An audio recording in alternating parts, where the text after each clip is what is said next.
अस्सलाम वालेकुम स्टूडेंट्स। आज हम मिड के बाद नया लेक्चर स्टार्ट कर रहे हैं। पहले हमने 25 लेक्चर फंक्शन एनालिसिस के ऑनलाइन आपको डिलीवर किए और मिड का एग्ज़ाम आपका क्योंकि 20 लेक्चर्स तक या 21 लेक्चर्स तक था बिफोर द डुअल स्पेस।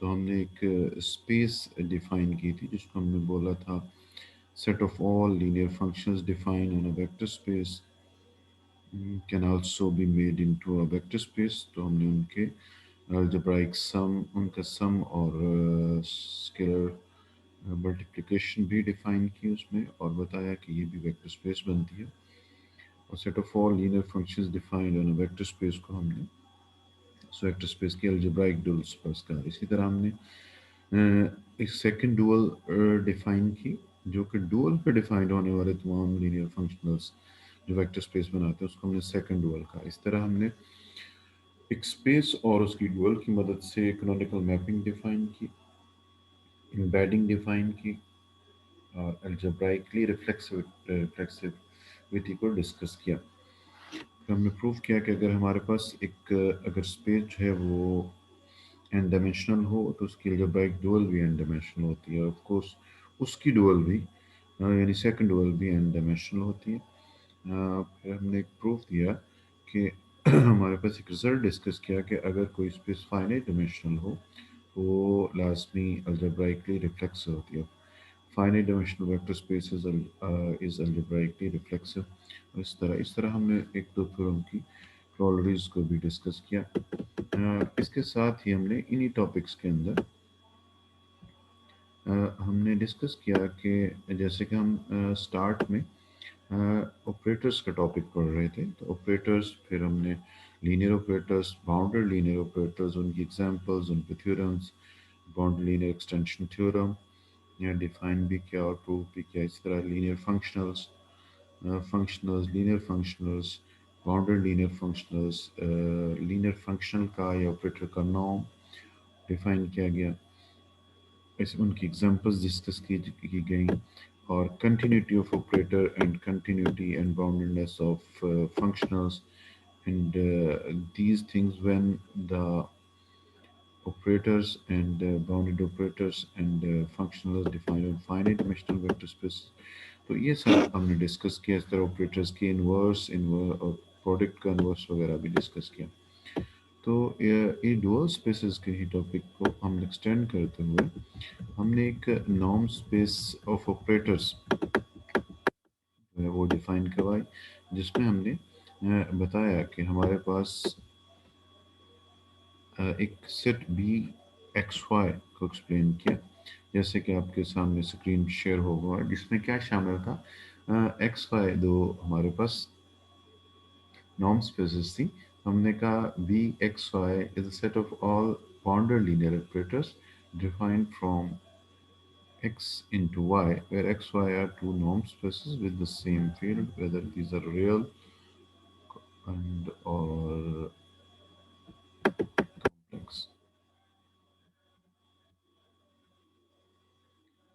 तो ये जो सेट हमने बी एक्स वाई डिफाइन किया, set of all bounded linear functionals defined on a from norm space x to y।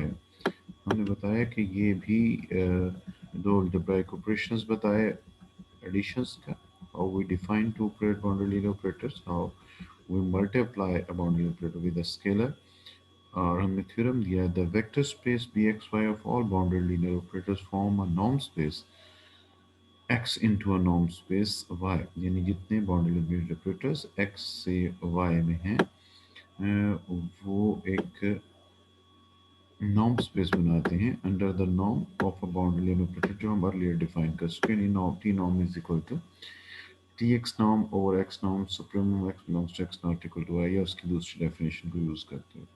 So bxy, the set of all bounded linear operators from norm space x into a norm space y with this formula is a norm space। Then हमने inquire किया कि कब ऐसा होगा कि B X Y the set of all bounded linear operators from norm space X into norm space Y ये कब बनाक स्पेस होगी। तो थ्योरम के ज़रिए हमने इसका आंसर दिया कि if y is a Banach space, then Bxy is a Banach space. यानी Bxy क्या है? The set of all boundary linear operators from x into y. तो अगर हमारे पास, और ये हमने ऊपर जैसे इसका हवाला भी दिया और प्रूव भी किया कि ये नॉर्म स्पेस होती है, तो अगर Bxy में y जो है वो Banach स्पेस हो, तो Bxy भी Banach स्पेस होगी। और ज़ाहिर है इसका ये आगे सारा प्रूफ हमने डिटेल से शायद लास्ट 25th लेक्चर में डिस्कस किया।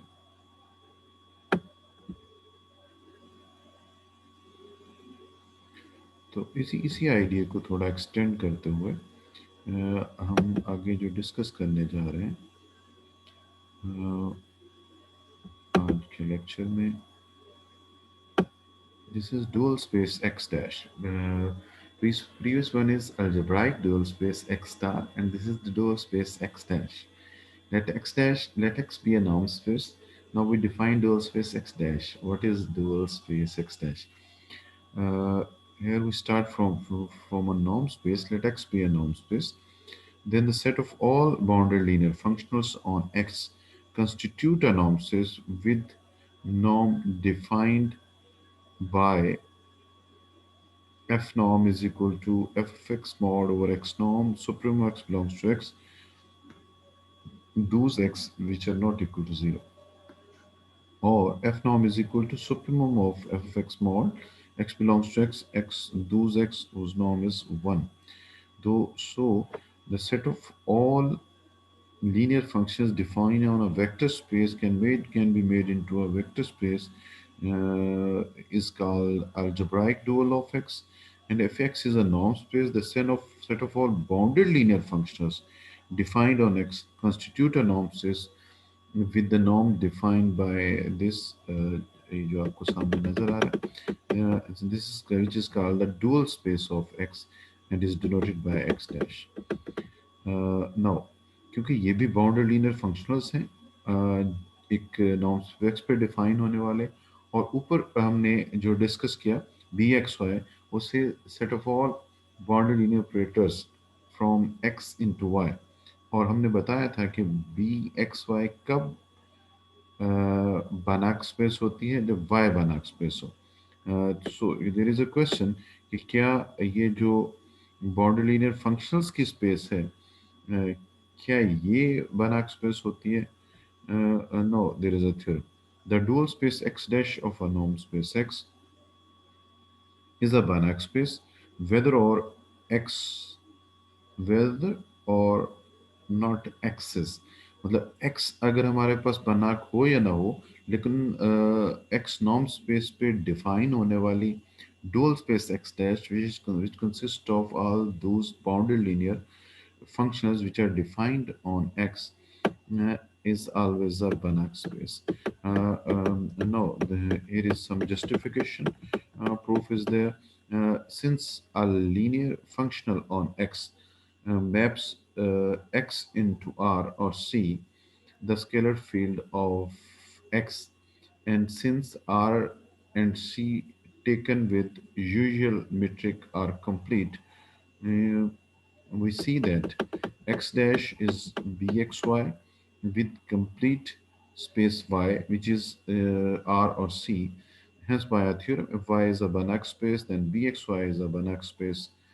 Mm, so x dash is a Banach space. तो ये जो एक्सप्लेन किया जा रहा है एक्चुअली, हम फिर लास्ट थ्योरम को यूज़ कर रहे हैं, और थ्योरम हमारे पास क्या था कि बी एक्स वाई में हमारे पास Banach स्पेस होती है अगर y Banach स्पेस हो, और ये जो स्पेस हम एक्स डैश डिफाइन करवा रहे हैं, ये बिल्कुल बी एक्स वाई के पैरेलल बन रही है, उसी का सब केस बन रही है, क्योंकि इसमें बाउंडेड लीनियर फंक्शनल्स हैं फ्रॉम एक्स इनटू आर और सी, सिर्फ वाई की जगह पे हमने आर और सी को फिक्स कर दिया है, जो भी हमारे पास एक्स की फील्ड हो। तो और हम जानते हैं क्योंकि विद यूजुअल मेट्रिक आर और सी कंप्लीट होते हैं, इसका मतलब ये एक्स डैश एक किस्म की बी एक्स वाई है with fixed Y is R और C, because we know R और and C with usual metric are complete, That's mean in this case, bxy change into bx uh, y is equal to field R or C, and which is complete. So by that theorem, uh, x dash is a Banach space. So इस तरह जो भी किसी norm space की dual space होगी consist of all bounded linear functionals, which is also a norm space, and this is also a Banach space. Whether X Banach हो या ना हो, लेकिन उस पर डिफाइन होने वाली set of all boundary linear functions की जो नॉर्म स्पेस होगी वो बनाक स्पेस होती है. Now we define isomorphism or isometric isomorphism. An isomorphism of a norm space X onto a norm space X bar या X tilde is a bijective linear operator T from X to X bar, which preserves the norm. That is, for all x belongs to f, tx norm is equal to x norm. तो दो हमारे पास norm spaces के दरमियान isomorphism isometric isomorphism क्या होता है? ये हमारे पास एक ऑपरेटर होता है जो कि बाइजेक्टिव लीनियर होता है. ऑपरेटर होता है जो कि बाइजेक्टिव और लीनियर होता है, और ये नॉर्म प्रिजर्व करता है, और ये नॉर्म प्रिजर्व करता है. Hence, T is isometric, X is called isomorphic with X bar, and X and X bar are called isomorphic norm spaces. तो दो नॉर्म स्पेसिस पर आइसोमॉर्फिज्म क्या हुआ? एक मैपिंग हमारे पास होती है जो कि आम मैपिंग नहीं होती, बल्कि वो बाइजेक्टिव लीनियर ऑपरेटर होता है और नॉर्म प्रिजर्व करे. ऐसी मैपिंग दो नॉर्म स्पेसिस के दरमियान जो कि बाइजेक्टिव लीनियर ऑपरेटर हो और नॉर्म प्रिजर्व करे, इसको हम आइसोमेट्रिक आइसोमॉर्फिज्म या सिंपल आइसोमॉर्फिज्म बोलेंगे between two norm spaces, and x bar are called isomorphic norm spaces. तो इन दोनों चीज़ों को डिफाइन करने के बाद हम डुअल की एग्जांपल्स डिस्कस करते हैं. Like number one, the dual space of R N is R N. R N हमारे पास जो एक नॉर्म स्पेस है, इसकी डुअल स्पेस आर एन होती है. तो जैसे हम बोलते हैं कि आर एन नॉर्म स्पेस है, तो आपके पास एन टुपल्स का सेट भी जहन में आता है, और यूजुअल नॉर्म जो उस पर डिफाइन किया जाता है वो भी आपको जहन में रखना चाहिए. और R N dash is R N. तो इसका प्रूफ काफ़ी डिटेल्ड और लेंथी प्रूफ है. हम इसको बाय पार्ट डिस्कस करते हैं. तीन एग्जांपल्स ऐसी आपको प्रोवाइड की गई हैं. आर एन की डुअल आर एन होती है, एल पी की डुअल एल क्यू होती है. L P and Q R conjugate indices of each other. और एक और हमारे पास एग्जांपल है. So we focused on example 1, that Rn dash be the dual space of Rn. We show that Rn dash is isomorphic to Rn. तो हम ये proof करने के लिए कि Rn की डुअल Rn ही होती है, Rn डैश यानी Rn डैश की डुअल स्पेस और Rn के दरमियान एक आइसोमॉर्फिज्म डिफाइन करते हैं. यानी हम बताएंगे कि इनके दरमियान एक मैपिंग डिफाइन की जा सकती है जो कि वेल डिफाइंड हो, उसके ऑपरेटर हो, लीनियर हो और बाइजेक्टिव हो. ये बाइजेक्टिव लीनियर ऑपरेटर हो, एट द एंड ये मैपिंग जो है ये नॉर्म को प्रिजर्व करे. So in that sense, we define mapping phi from Rn dash to Rn as follows. Let f belongs to Rn dash, and let हम जानते हैं आर एन डैश में क्या होंगे, तमाम ऐसे बाउंड्री लीनियर फंक्शंस जो कि आर एन पे डिफाइन होते हैं. ज़ाहिर है आर एन से वो आर में जाएंगे. Let E one E two E N be the basis of R N, so that each X belong to R N is of the form x is equal to summation I from 1 to n alpha I e n. यानी हर x को अपने basis के लिए combination की form में लिखा जा सका है. Then what is f of x? f of x we apply f into summation I from 1 to alpha e I, उसके लिए कॉम्बिनेशन की फॉर्म आ गई. स्केलर्स बाहर आ जाएंगे, f e I पे अप्लाई हो जाएगा, because f is bounded linear function is defined on Rn. f is an element of Rn dash. And now here F of E, F E one पे, ई to पे, ई इसी तरह so on, जितने भी हमारे पास ई एन तक, इन पे कोई ना कोई आंसर्स करेगा। हमने उनके फर्जी नाम रख दिए C one, C two, C N. तो F of E I is equal to C I, take C F is equal to C one, C two, C N belongs to R. तो ये C one, C two, C N जो actually F के basis of R N answers हैं, उनसे एक N tuple हमारे पास constitute हुआ, जिसका नाम हमने रखा सी एफ, या is equal to N tuple C one, C two, C N.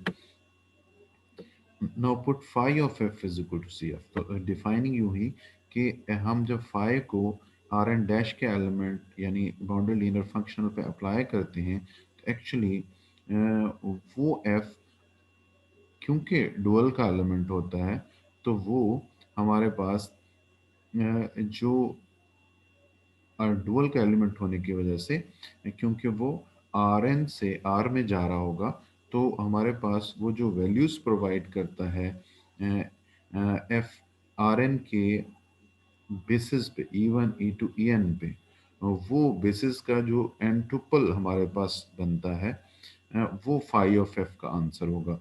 So when F applying on phi, then the answer is F's answers on R N's basis, N elements basis पे जो उसके answers होंगे। इसी तरह phi दूसरे F पे apply होगा, तो वो हमारे पास एफ जो हमारे पास आर एन के बेसिस पे आंसर्स प्रोवाइड कर रहा होगा, क्योंकि आर एन के एन बेसिस हैं, उन पे जो एन आंसर्स प्रोवाइड कर रहा होगा, वो एन टुपल उसका आंसर होगा। इस तरह हर एफ जो कि आर एन डाइस से लेते हैं, उसके अगेंस्ट हमें एक एन टुपल मिल जाएगा।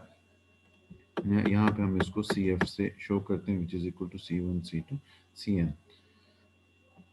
we show that phi is the required isomorphism। हम यहाँ पे शो करेंगे कि phi एक required isomorphism है, यानी ये जो हमने डेफिनेशन दी है आर एन डैश से आर एन में, ये आइसोमॉर्फिज्म है। अगर आइसोमॉर्फिज्म हुई तो इसका मतलब है कि आर एन डैश जो है वो आइसोमॉर्फिक है आर एन के, यानी आर एन की डुअल भी आर एन है।